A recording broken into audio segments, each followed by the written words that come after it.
Seigneur Jésus, on te dit merci pour ta parole, merci pour ton Église. On te remet tous ceux qui ne sont pas là pour cause de vacances ou peut-être d'empêchement. Bénis toute ta famille, Seigneur. On pense à nos familles respectives, on pense aussi à notre famille de la foi, toutes les églises qui sont représentées ici aussi.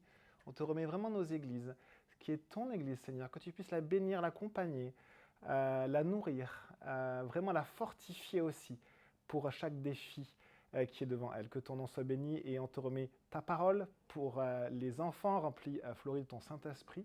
Et Seigneur, remplis-moi de ton Saint-Esprit et que ta parole puisse être exposée fidèlement au nom de Jésus-Christ. Amen.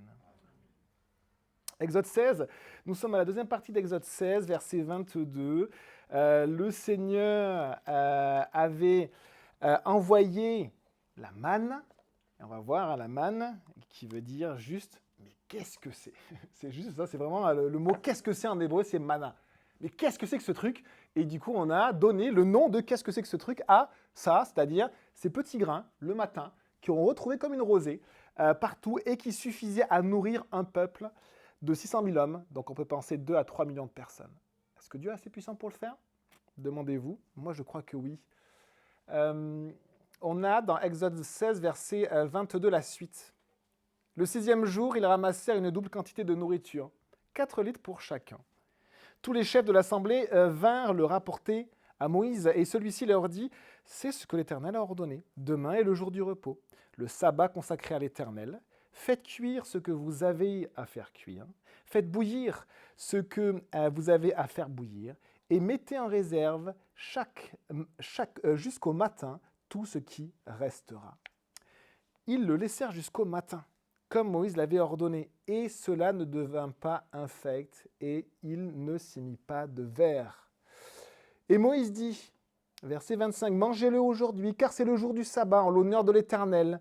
Aujourd'hui, vous n'en trouverez pas dans la campagne. Pendant 6 jours, vous en ramasserez, mais le 7e jour, celui du sabbat, il n'y en aura pas. » On avait fini dans les versets 22-23 la dernière fois, et on continue. Le peuple était un petit peu mal à l'aise, il ne savait pas trop si il allait se passer ce qui s'était passé la dernière fois. Dieu avait donné de la quantité. Je vais vous le donner. Pour combien de temps Dieu avait donné la nourriture? À chaque fois, il donnait pour combien de temps? 24 heures, une journée. Et qu'est-ce qui se passait après la journée? Ça pourrissait. Et là, à un moment donné, Dieu dit, là, je vous en donne pour 2 jours. Donc, ils ramassent pour 2 jours, 2 fois plus. Et du coup, ils ont un doute. Ils se disent, mais est-ce que ça va pourrir? Et comme c'était ce que le Seigneur avait ordonné, ils vont d'abord voir Moïse. Et Moïse a dit, oui, verset 23, c'est ce que l'Éternel a ordonné. Donc, Dieu a donné un ordre, un commandement. Et là, on est sur un commandement. Et c'est assez étonnant parce qu'on a tous entendu parler du sabbat.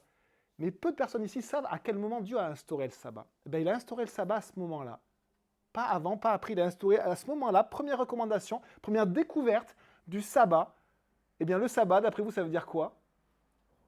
Repos. Repos. Et en fait, c'est vraiment la traduction juste, hébreu, de ce jour de repos que Dieu va donner. Demain est le jour du repos. Donc en hébreu, ça donne le jour du sabbat, Shabbat. Et on a du coup ce nouveau commandement, ce que Dieu a ordonné, c'est un commandement. Et parmi les commandements du Seigneur, il y a des commandements qui sont réservés à la loi de Moïse, à la loi de l'ancienne alliance, à la première alliance entre Dieu et son peuple juif. Mais il y a des commandements qui sont pour tous les croyants de tous les temps. Ce qui est étonnant, c'est que le sabbat, eh bien, finalement, on le retrouve dans les 10 commandements. Dans Exode 20, 4e commandement, respecte le sabbat. Et dans les 10 commandements, on voit que ce sont des commandements pour nous encore aujourd'hui. Aussi dans la nouvelle alliance, la nouvelle en Jésus. Là, c'est l'alliance par la loi, et après, on doit l'alliance par la foi en Jésus. Et nous sommes dans l'alliance par la foi en Jésus, d'une autre alliance que Dieu va sceller par le sang de Jésus. Mais ce commandement du sabbat, il va encore traverser l'ancienne alliance pour aussi être actuel pour nous, mais d'une manière un peu différente. On va voir que dans la loi, il y avait des lois, que c'était juste des règles à respecter. Nous, on est vraiment dans l'alliance de la foi en Jésus qui est différente, puis avec tous ces rituels à obéir. Mais on va voir qu'il y a un enseignement très profond et qui est très très cher au cœur de Dieu. Donc pendant 6 jours, vous en ramasserez, le 7e jour, il n'y en aura pas. Donc Dieu donne son pain au peuple chaque jour.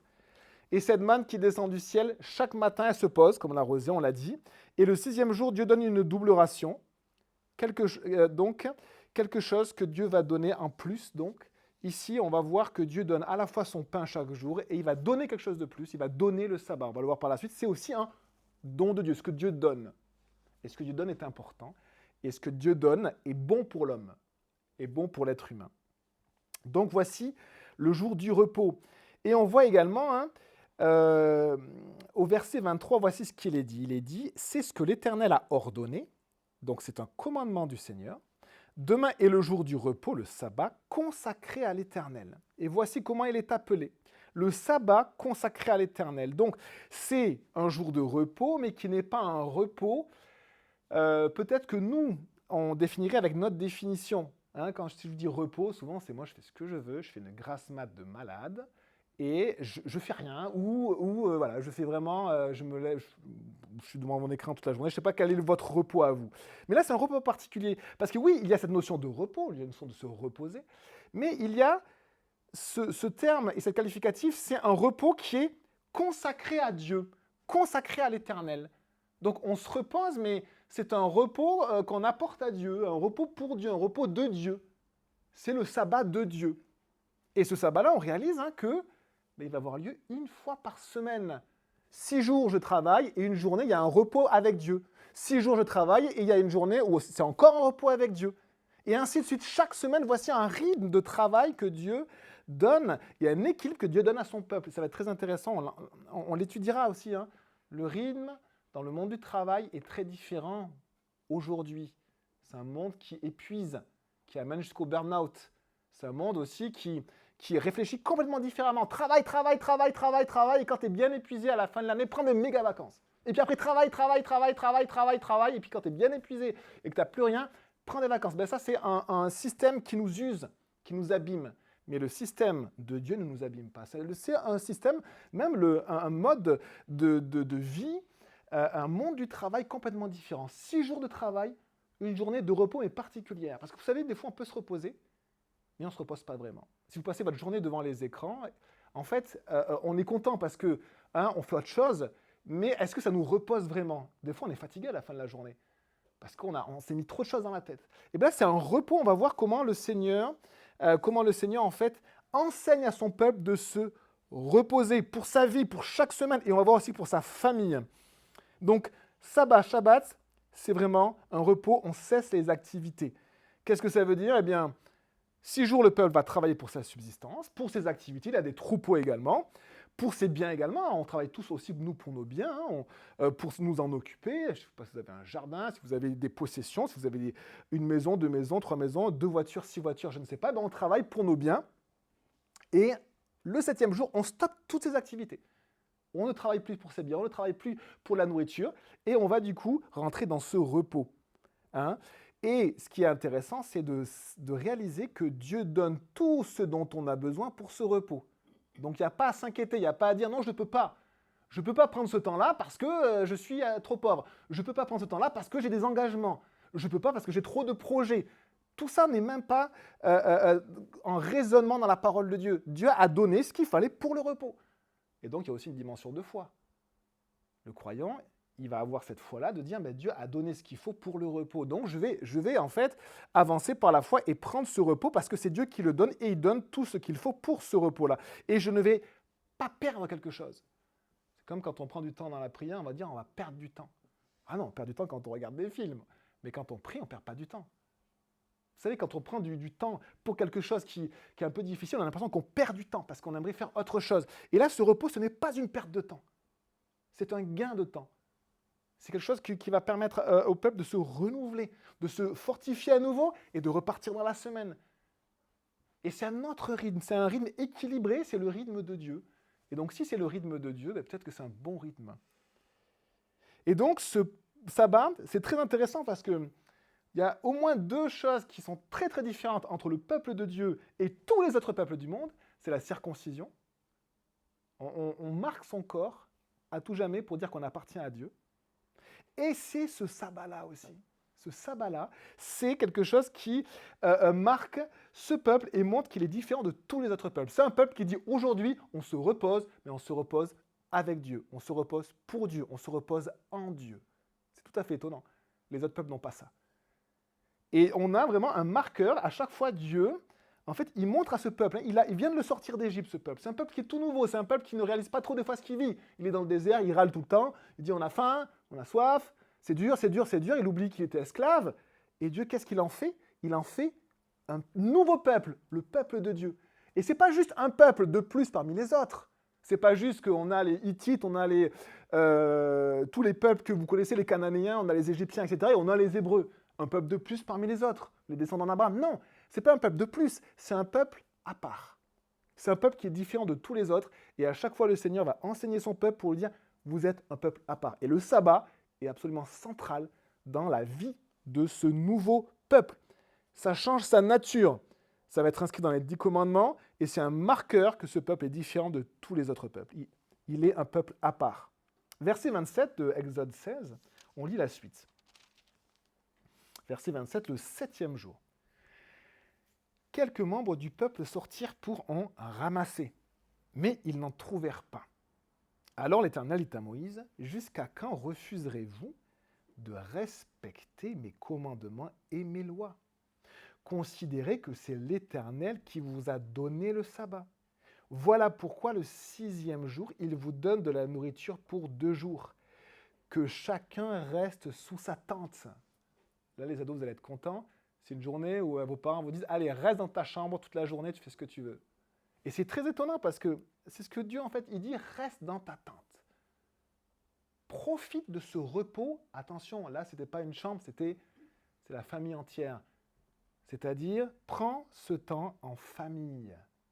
Prends un temps de qualité. Quand vous êtes dans la même pièce avec tout le monde, à un moment donné, vous êtes obligé quand même de communiquer avec votre femme ou avec votre mari. Mince.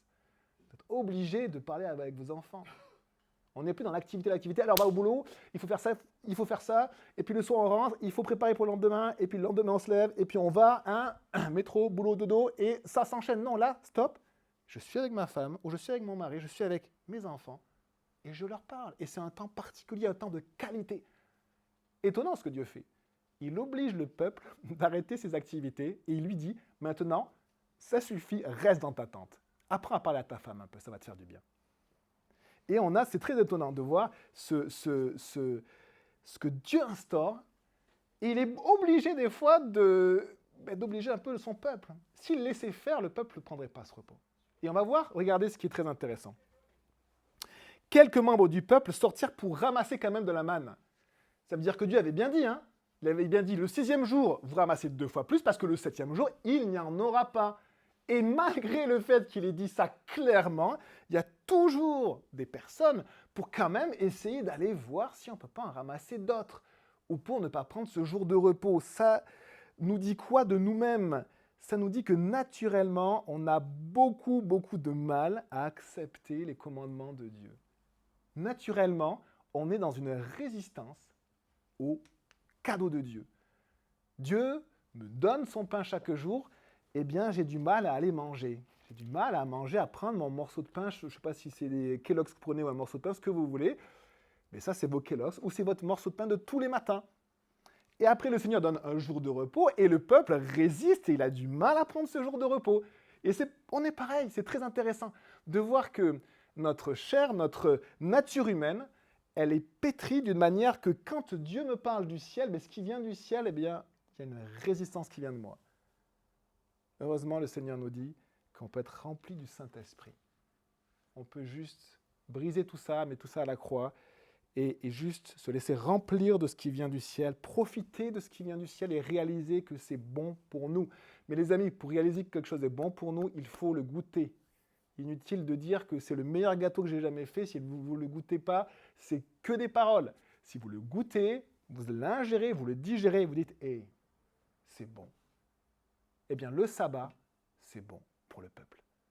Et c'est bon pour le peuple. Dans l'Ancienne Alliance, on va le voir, c'est bon pour le peuple de la Nouvelle Alliance. Apprendre à se reposer en Dieu.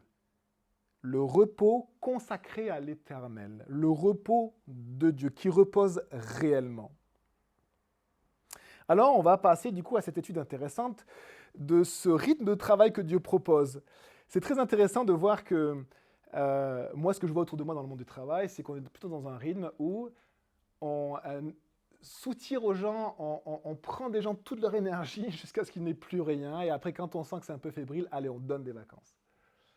Et Dieu, en fait, n'agit pas du tout comme ça.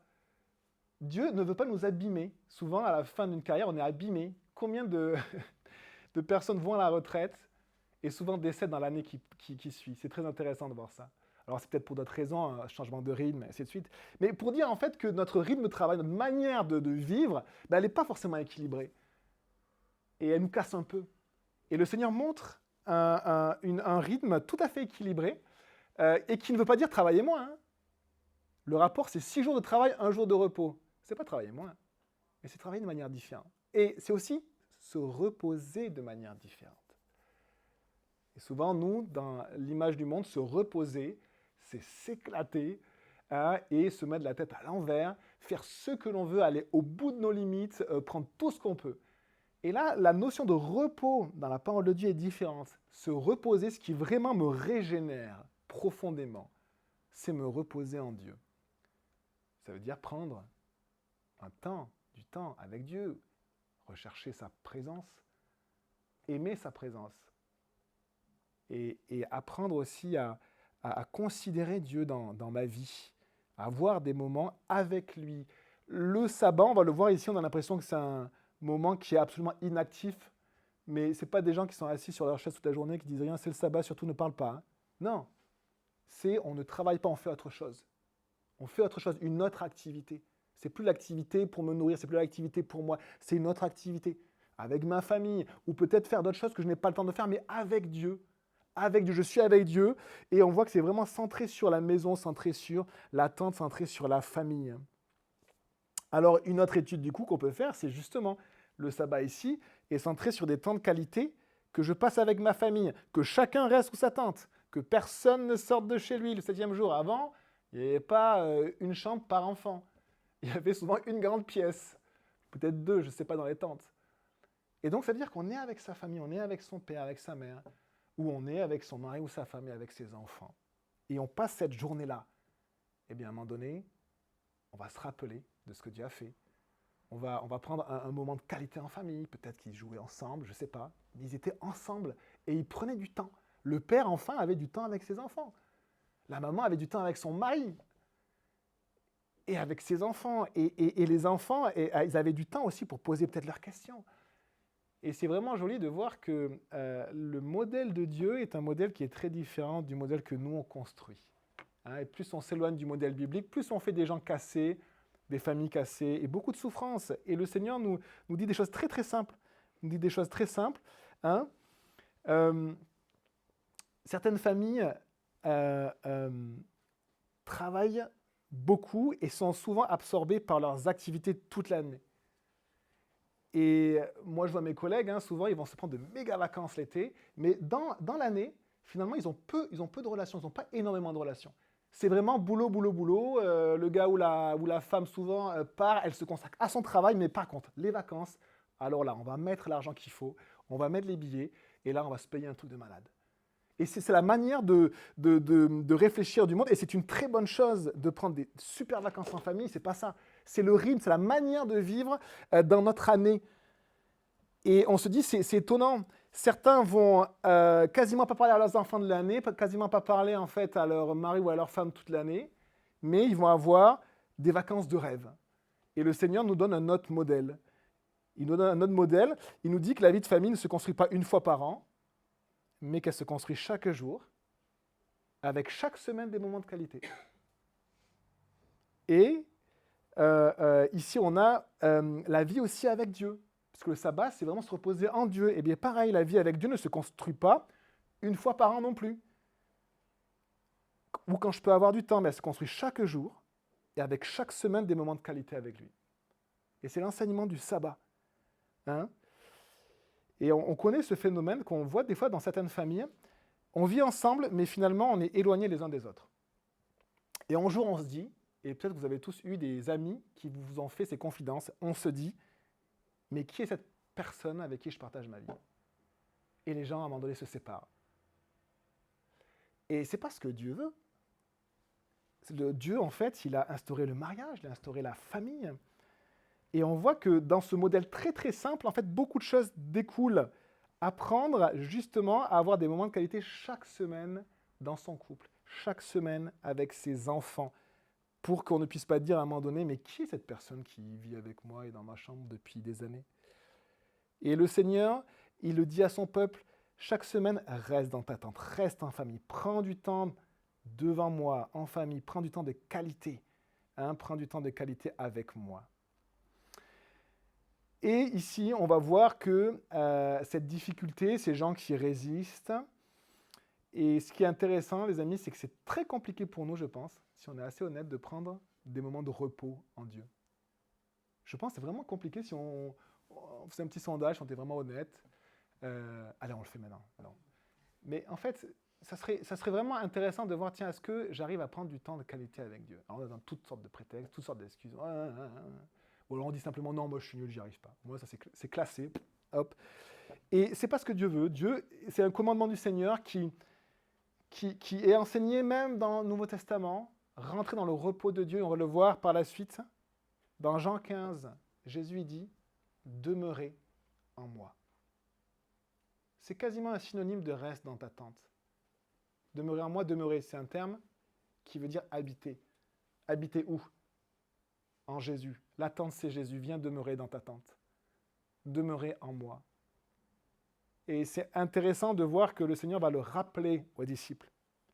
On est parfois dans une dynamique de faire. Ça dépend des caractères. Des fois, peut-être certains ne font rien. Mais des fois, on est dans cette dynamique de faire. Et le Seigneur, il inverse les choses. Il dit, apprends à te reposer en moi et après tu pourras faire selon moi. Et on va voir ceci. Je vous invite à prendre Jean 15. Jean chapitre 15.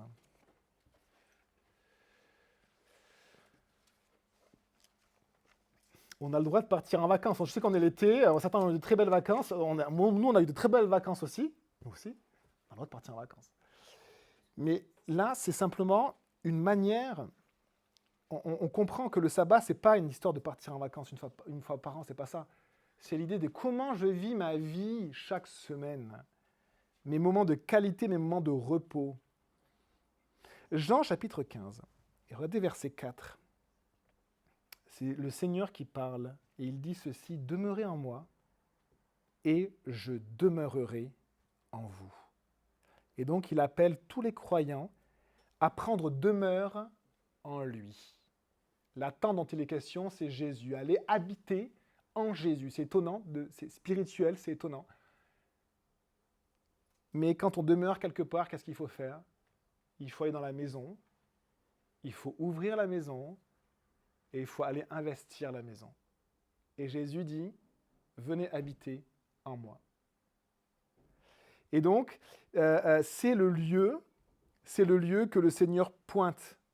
C'est le lieu que le Seigneur espère que l'on recherche. On l'a lu dans le psaume 27, verset 4, « Je désire une seule chose, c'est d'habiter dans la maison de l'Éternel. » Une seule chose, habiter dans la maison de l'Éternel. Et ici, on a le Seigneur qui redit les choses d'une autre manière dans cette nouvelle alliance. « Demeurez en moi, et je demeurerai en vous. » Apprendre à rechercher sa présence, immerger de tout ce qui vient de lui, apprendre à vivre dans son abondance. En fait, il y a une abondance en Jésus dont on se prive souvent. On a l'impression qu'il faut ceci, il faut cela pour bien vivre. Il faut que je fasse, il faut que j'obtienne. Là, je vais mieux vivre. Et en fait, tout ce dont on a besoin est en Jésus. Et quand on est rempli de Jésus, notre âme, c'est comme si elle est complétée. C'est comme si elle est rafraîchie.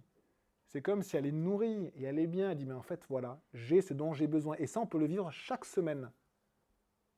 Pas juste une fois l'an, sous le soleil, chaque semaine. Le Seigneur apporte le sabbat quand il apporte son pain. C'est le même chapitre. Il apporte son pain chaque jour. Et là, le 7e jour, il dit, et là, c'est le sabbat. Ça veut dire que le pain de Dieu est associé au sabbat. Il les a instaurés en même temps. C'est très intéressant de voir ceci. Le pain de Dieu est lié au sabbat.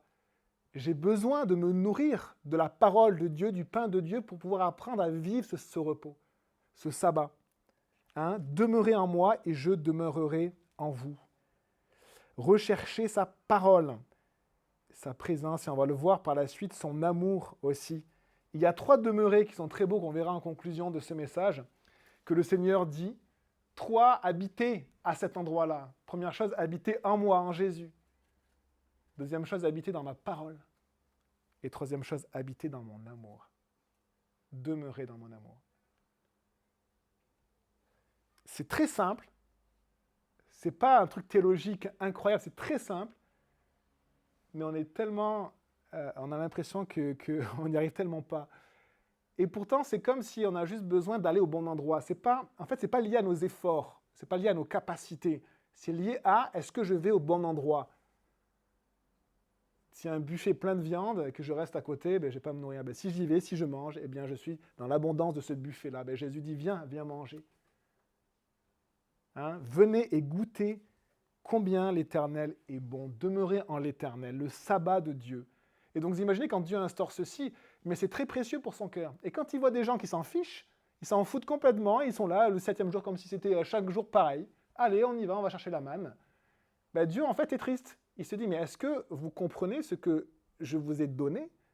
C'est moi qui vous ai donné un moment, qui est très particulier, qui est sanctifié, qui est saint, et qui est un cadeau, qui est bon pour vous. Et réalisez que c'est important. Réalisez que c'est important. Et parfois, effectivement, ce qui est très difficile dans nos vies, c'est d'apprendre à changer nos habitudes. C'est comme quelqu'un qui fume. Pour qu'il arrête de fumer, il n'y a pas que l'addiction à la nicotine. Alors maintenant, on est plutôt sur les cigarettes électroniques. Mais il n'y a pas que l'addiction, en fait, chimique. Il y a l'habitude du geste. Et c'est la plus difficile à se passer. Dès que j'ai un café, j'ai envie de fumer. Dès que je suis là avec des amis, j'ai envie de prendre quelque chose pour aller fumer. C'est l'habitude. Eh bien, hop, l'habitude. Je prends la Bible. Et en fait, cette habitude-là, les amis, c'est quelque chose qui se met en place quotidiennement. On n'a pas d'autre choix pour avoir une nouvelle habitude que de le faire chaque jour. S'il y a des sportifs ici, il y en a, eh bien, c'est une habitude que l'on prend et à un moment donné, c'est votre corps qui le demande. C'est pareil. Moi, j'ai vu toujours la Bible ouverte de ma grand-mère. À chaque fois que j'allais chez elle, il y avait la Bible ouverte de ma grand-mère sur son divan. Et elle était écrite de partout. Et en fait, c'est une habitude qu'elle avait. Et cette habitude très silencieuse, en fait. Elle ne ni s'en vantait, elle n'en parlait quasiment pas. Mais elle avait cette habitude-là. Est-ce que nous, dans nos maisons, il y a cette habitude-là? Cette Bible que l'on lit chaque jour. Et un petit point sur les messages, c'est très bien d'avoir ces enseignants. Mes petits conseils pastoraux. Nourrissez-vous en premier pour la nourriture particulière de votre église locale, premièrement. Et chaque jour, nourrissez-vous en premier de la Bible. De la Bible. Apprenez à le faire chaque jour, de la Bible, la vraie Bible, hein, pas juste des messages, la Bible. Et après, si vous avez encore du temps, il y aura plein d'enseignements sur Internet, c'est très bien. Mais nourrissez-vous des enseignements de l'église locale. Le Seigneur, en fait, agit au travers de son église qui est le corps de Christ, et chaque jour au travers de sa parole. Ça, c'est la base de la vie chrétienne. Et après, si vous avez du temps, il n'y a pas de souci. Il y a des champions des messages sur Internet, vous allez trouver des champions. Mais avant les champions, regardez la vie simple que le Seigneur nous demande. Chaque jour, je te donne ton pain, et le 6e jour, je te donne 2 fois plus de pain. On va voir 2 exemples de personnes qui avaient soit besoin d'apprendre à se reposer en Dieu, soit qui se reposaient en Dieu. Et je vous invite à prendre, du coup, dans le Nouveau Testament, Luc chapitre 10. Je ne sais pas si certains, peut-être, ont en tête des exemples. Vous savez, quand on est là à parcourir la parole de Dieu, parfois, on a des exemples qui viennent. Et peut-être vous avez d'autres exemples que moi, j'ai eu à cœur de vous partager. Luc chapitre 10. Verset 38. Marthe et Marie. Alors ceux qui ont été éduqués un petit peu dans l'église connaissent très bien ce passage-là. Marthe, c'est la vilaine, et Marie, c'est celle qui a tout compris. On va voir ensemble. Alors ce qui est marrant, c'est que là, on réagit tous par rapport à nos caractères. Moi, de caractère, je suis paresseux. Dieu m'a mis au travail, je vous assure. Il m'a mis au travail, j'ai assez de travail. il m'en donne et il n'y a pas de souci. Mais de caractère, je suis paresseux. Certains de caractère sont actifs. Donc certains vont plutôt s'identifier à Marie et vont dire oui, c'est Marie qui est bien, et d'autres vont dire quand même, Marthe, vous voyez le travail. Et en fait, c'est marrant parce que nos caractères parlent ici, et on va voir ce que le Seigneur veut nous enseigner. Verset 38. Comme Jésus était en chemin avec ses disciples, il entra dans un village, et une femme du nom de Marthe l'accueillit dans sa maison. Elle avait une sœur appelée Marie, qui s'assit aux pieds de Jésus et écoutait ce qu'il disait. Marthe était affairée aux nombreuses tâches du service. Elle survint et dit, Seigneur, cela ne te fait-il rien que ma sœur me laisse seule pour servir? Dis-lui donc de venir m'aider. Et je pense qu'elle était soit triste, soit blessée par sa sœur, et elle n'en pouvait plus aussi parce qu'il y avait vraiment du travail. Et verset 41, Jésus lui répondit, Marthe, Marthe, tu t'inquiètes et tu t'agites pour beaucoup de choses, mais une seule est nécessaire, et Marie a choisi la bonne part, elle ne lui sera pas enlevée. Alors avant de rentrer dans ce texte, sachez juste une chose, c'est que souvent Jésus inverse l'ordre des choses naturelles. Naturellement, il y avait du travail et il y avait du boulot, et Marie ne faisait pas le travail qu'elle devait faire. Elle ne faisait pas le travail qu'elle devait faire. Alors, dans toutes les fratries, il y en a qui bossent plus que d'autres dans les frères ou sœurs, et on sait. On sait celui qui rechigne, celui qui est toujours devant, celui qui râle, etc. Bon. Et bien là, en fait, on a deux sœurs, c'est exactement ça. Ces deux sœurs, il y en a une qui est bosseuse, sûrement l'aînée, elle fait le boulot, et la deuxième, elle, ben, du coup, elle prend du bon temps, elle entend les paroles de Jésus, c'est du miel, c'est génial, mais il y a du travail. Et ça ne veut pas dire qu'il n'y avait pas de travail, ça ne veut pas dire qu'il ne fallait pas faire le travail. Ça veut dire que Jésus, en fait, il montre que oui, Marie, elle exagère. Elle exagère parce qu'il y avait du travail et elle ne le faisait pas. Mais Jésus inverse les choses et il enseigne à Marthe quelque chose. Et il lui dit, tu es quelqu'un qui travaille bien, qui travaille beaucoup, peut-être qui travaille tout le temps. Mais pour apprendre à travailler selon moi, que ce que tu fais soit utile, tu as besoin d'abord en premier de te reposer en moi. Tu as besoin de te reposer. Et si tu apprends à te reposer, tu vas être moins dans le faire, mais tu vas juste suivre ce que le Saint-Esprit va te montrer et tu vas faire selon moi. Et des fois, il y a un temps, les amis, où il faut écouter et s'arrêter. Et malheureusement pour Marthe, c'est parce que ça se trouve, Marie, elle exagérait là. Mais là, elle est bien tombée, Marie. Parce que là, c'était un temps où il fallait s'arrêter et écouter Jésus. Apprendre à demeurer en lui. Apprendre à prendre ce repos en lui, parce qu'après, on peut faire. Et on peut faire d'une bonne manière, d'une autre manière. Et deuxième exemple, c'est dans Jean chapitre 15. Alors, les traductions, ce qui est un petit peu normal, c'est que la seconde 21 se veut très moderne, parce que le langage évolue, c'est normal. Et donc, si on traduisait littéralement, ça ferait très bizarre, mais je vais quand même faire une traduction plus littérale de Jean 15, verset 5. Non, ce n'est pas Jean 15, verset 5, excusez-moi, c'est Jean 13. 13, verset 23, excusez-moi. Jean 13, verset 23. On est au moment où on est dans un repas, où le Seigneur va dire à table avec ses disciples, « Un d'entre vous va me livrer. » Et donc ça, c'est la situation, le contexte. Mais ce qui est intéressant, c'est Jean 13, verset 23. Il y a un disciple qui a écrit son évangile. Et vous savez comment il parle de lui? Il dit, le disciple que Jésus aimait. Moi, je suis celui que Jésus aime. Mais il n'y a pas après ce qu'il dit, et pas toi. Il y a moi, je suis celui que Jésus aime. Il n'y a pas plus que toi. Mais il y a moi, je suis le disciple que Jésus aime. Ça veut dire que ce disciple-là, en fait, il avait vu l'amour profond de Jésus pour lui, et ça l'avait profondément touché, et ça lui donnait une liberté avec Jésus qui est très étonnante. Verset 23, et je vous le lis dans la version plus littérale, la version de second 1910, c'est-à-dire une version antérieure. Jean 13, verset 23, un des disciples, celui que Jésus aimait, était couché sur le sein de Jésus. Il était couché là. Simon-Pierre lui fit signe de demander qui était celui dont parlait Jésus, et ce disciple s'étant penché sur la poitrine de Jésus, lui dit « Seigneur, qui est-ce » Alors bien sûr, le contexte, c'est « Qui est celui qui va me livrer ?» Mais on a quelqu'un, les amis, qui se permet d'aller dans les bras de Jésus, et qui est bien dans ses bras, littéralement, physiquement. Il est juste bien dans ses bras, dans les bras, il est souvent à côté, il est couché sur le Seigneur, et on voit Jean comme ça, qui se reposait littéralement sur Jésus entre ses bras.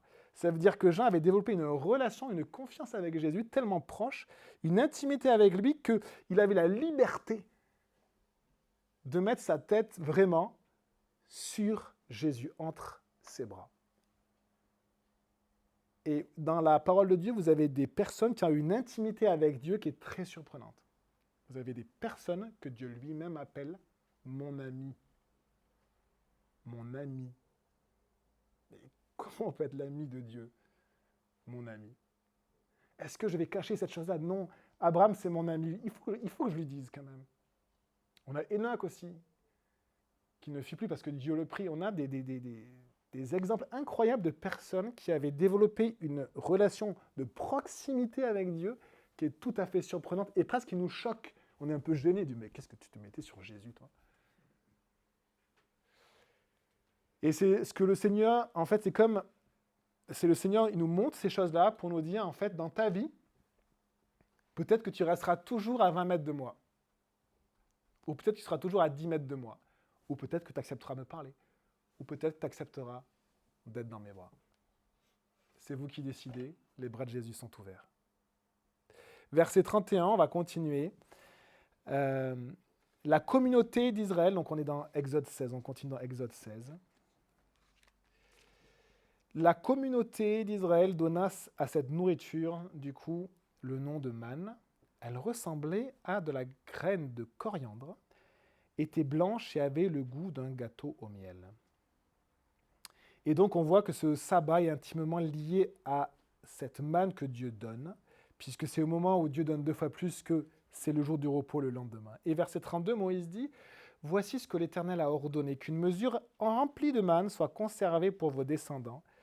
Ainsi, ils verront le pain que je vous ai fait manger dans le désert après vous avoir fait sortir d'Égypte. » Une autre chose intéressante est que Dieu, parce qu'il connaît l'homme qu'il a créé, c'est très bien l'importance, c'est la transmission. C'est-à-dire que ce peuple-là a vécu des choses que nulle autre génération de ce peuple n'a connues. La manne, il n'y a que cette génération qui l'a connue. La traversée de la mer Rouge, il n'y a que cette génération qui l'a connue. Les 10 plaies d'Égypte, il n'y a que cette génération qui l'a connue. D'autres générations vivront d'autres choses des fois incroyables. Mais le Seigneur sait qu'il est important de mettre un témoignage pour que les générations d'après connaissent ce que Dieu a fait. Et là, c'est à nous aussi, en tant que famille, en tant que père de famille, en tant que mère de famille. Quel témoignage on met dans nos familles et on montre à nos enfants pour que de génération en génération, il y ait le témoignage de ce que Dieu a fait.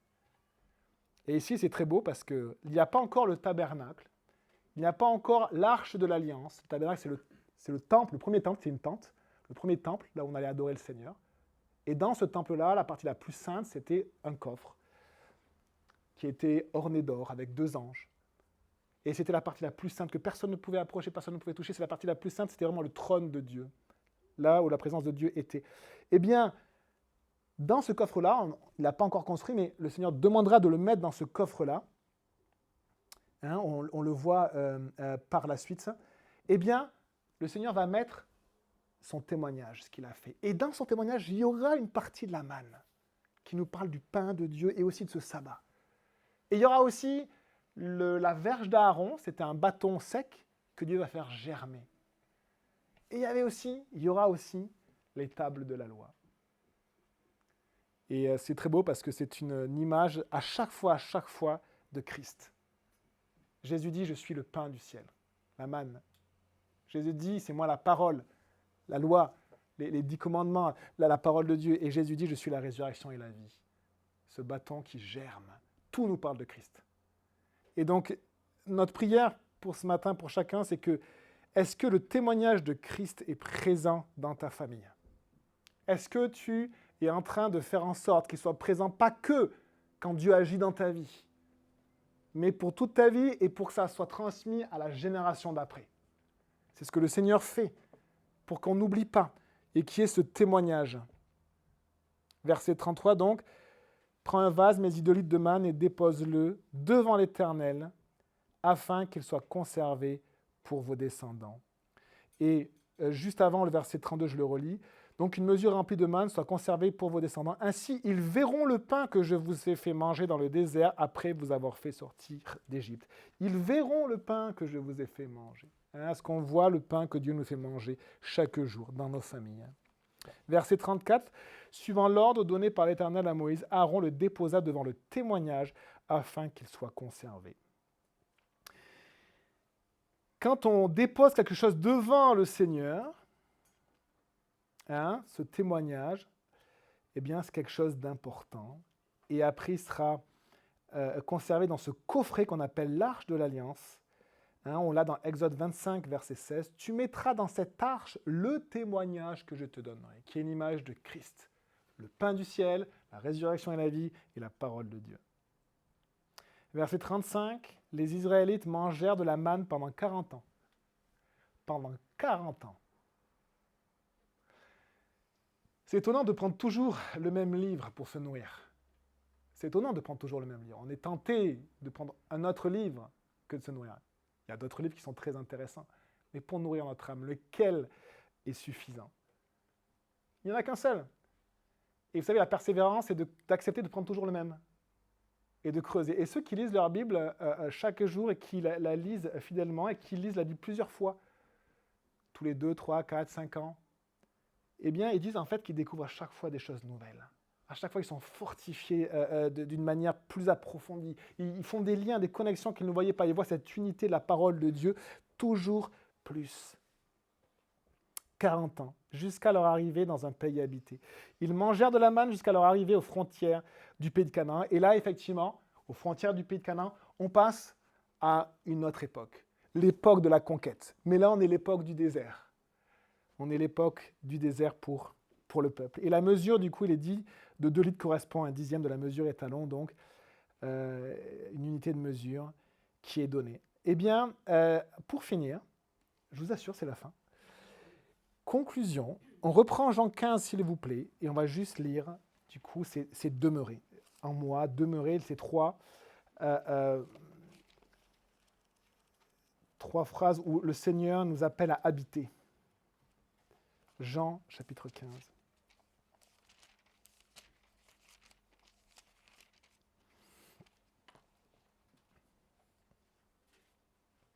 Et après, on prendra un temps de prière. N'hésitez pas, pendant la prière, vraiment, même si tu n'as pas besoin de... Il n'y a aucun niveau attendu pour prier le Seigneur en église, prière simple, ou un merci, ou ce que vous avez à cœur. Même si ce n'est pas votre église, chacun est libre de prier. On va d'abord voir Jean 15, verset 4, regardez.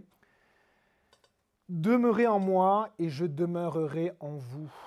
Le sarment ne peut pas porter de fruits par lui-même sans rester attaché au cep. Il en va de même pour vous si vous ne demeurez pas en moi. Je suis le cep, vous êtes les sarments. Celui qui demeure en moi et en qui je demeure porte beaucoup de fruits. Car sans moi, vous ne pouvez rien faire. » Si vous voulez porter beaucoup de fruits en Dieu, il faut apprendre à se reposer en Dieu. Demeurez en moi, le Seigneur nous dit ceci, car sans moi, vous ne pouvez rien faire. C'est étonnant, hein? Rien faire. On peut faire plein de choses pour Dieu et c'est du vent. On peut faire plein de choses pour Dieu et c'est du vent. On peut se donner à fond pour Dieu et c'est du vent. Mais si on demeure en Christ et que le Saint-Esprit nous dirige par la parole de Dieu, en fait, ce que l'on va faire, eh bien, va être vraiment quelque chose que le Seigneur veut et va être utile. Ça, c'est des fruits pour Dieu. Ce que l'on fait selon Dieu, ce sont des fruits pour Dieu. Et on veut apprendre à vivre comme cela. Jean 8, verset 31 nous dit, le deuxième, habiter ou demeurer. Si vous demeurez dans ma parole, vous êtes vraiment mes disciples. Verset 31, il dit aux Juifs qui avaient cru en lui. Si vous demeurez dans ma parole, vous êtes vraiment mes disciples. Et donc, qu'est-ce que le Seigneur nous appelle? Il nous appelle à demeurer dans la parole. Et vous avez vu, hein, c'est plutôt un verbe d'état qu'un verbe d'action. C'est plutôt être au bon endroit que faire. Soit au bon endroit dans la parole du Seigneur. Et le troisième, habiter, j'espère qu'il va vous toucher parce que c'est le cœur même de Dieu. Jean 15, verset 9. Tout comme le Père m'a aimé, moi aussi, je vous ai aimé. Demeurez dans mon amour. Et c'est le troisième, habiter. Habiter où? Dans l'amour de Jésus. Et donc, on a besoin de connaître l'amour de Christ. Jésus a dit ceci, personne n'a un plus grand amour que celui qui donne sa vie pour ses amis. L'amour de Christ, c'est un amour qui est complètement fou pour vous. Complètement fou. Il est presque délirant. Quand on est dans la rue, quand j'explique que l'amour de Dieu, c'est comme si toi, tu as giflé ton père, tu prends ses biens et tu pars. Et tu t'en fous de lui et tu l'insultes. Et le jour où tu reviens, tu réalises que ton père t'attend depuis des années et qu'il regarde tous les matins et tous les soirs si tu reviens. Et quand il te voit revenir, il court vers toi, il te prend dans ses bras. Alors que tu l'as offensé et tu l'as craché dessus. Ça, c'est l'amour du Père. Et Jésus dit, tout comme le Père m'a aimé, moi aussi, je vous ai aimé. Jésus t'aime. Mais cours dans l'amour de Christ. Cours, ça va tellement transformer ta vie. Et regardez la suite, si vous gardez mes commandements, vous demeurerez dans mon amour. Le lien entre la parole de Dieu et l'amour de Christ. De même que j'ai gardé les commandements de mon Père et que je demeure dans son amour. Et je finis avec, du coup, on se rappelle, demeurer en moi, en Jésus, demeurer dans ma parole, demeurer dans mon amour. Et je vous lis ce verset, 1 Timothée 4, verset 8. Exerce-toi à la piété. Qu'est-ce que ça veut dire être pieux, rechercher cette présence, demeurer en lui.